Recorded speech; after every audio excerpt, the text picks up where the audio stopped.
My father came from Japan in 1905.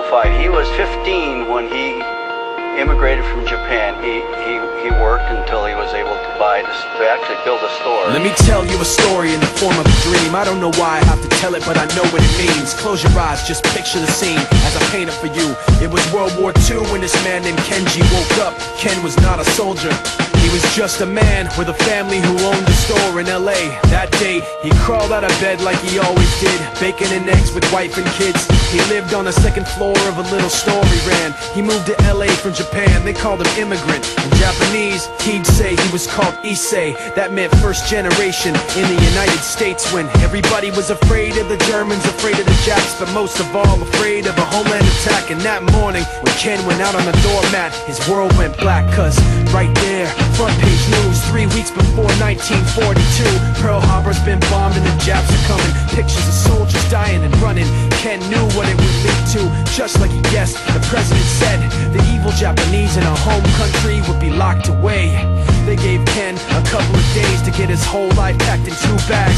Just 2 bags, couldn't even pack his clothes. Some folks didn't even have a suitcase to pack anything in, so 2 trash bags is all he gave them. And when the kids asked Mom, where are we going, nobody even knew what to say to them. Ken didn't want to lie, he said the US is looking for spies, so we have to live in a place called Manzanar, where a lot of Japanese people are. Stop it, don't look at the gunman.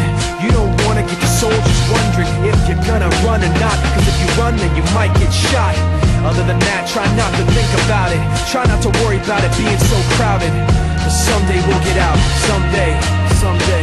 As soon as war broke out, the FBI came and they just come to the house and you have to come. All the Japanese have to go. They took Mr. Lee, and people couldn't understand why they had to take him, because he's just innocent laborer. So now they're in a town with soldiers surrounding them.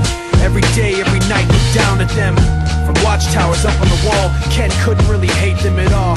They were just doing the job, and he wasn't gonna make any problems. He had a little garden, vegetables and fruits that he gave to the troops in a basket his wife made. But in the back of his mind, he wanted his family's life saved. Prisoners of war in their own damn country, what for? As time passed in the prison town, he wondered if he'd live it down if and when they were free. The only way out was joining the army, and supposedly some men went out for the army, signed on, and ended up flying to Japan with a bomb.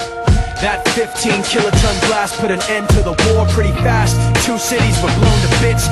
The end of the war came quick, and Ken got out big hopes of a normal life with his kids and his wife. But then they got back to their home, and what they saw made him feel so alone. These people had trashed every room, smashed in the windows and bashed in the doors, written on the walls and the floor, Japs not welcome anymore.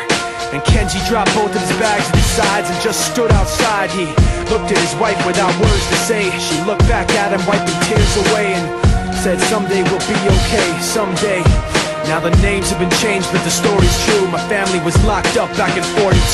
My family was there where it was dark and damp, and they called it an internment camp. When we first got back from camp, it was pretty bad. I remember my husband